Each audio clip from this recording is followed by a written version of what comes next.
You ever found yourself in a situation in which you wish that somehow God would provide a clear sign?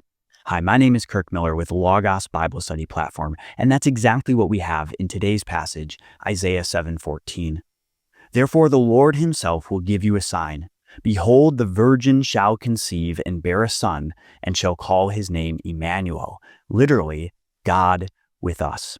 These words were given through Isaiah to King Ahaz at a time of military threat, and yet Ahaz refused to trust in God. He wanted to trust in his own means, his own military alliances. And yet God, nonetheless, promised to save and to give a sign of that salvation. A young woman, literally in Hebrew, a woman of virgin age, would conceive.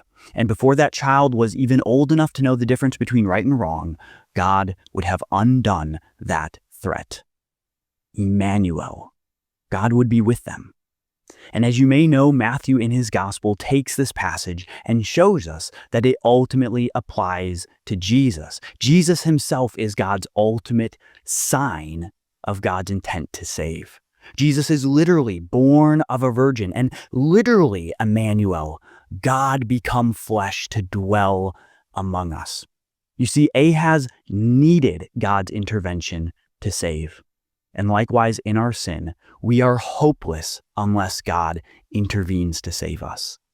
And if the virgin birth, if God's becoming flesh by unordinary means does not scream his intervention, then I don't know what does. So let us trust in him and him alone.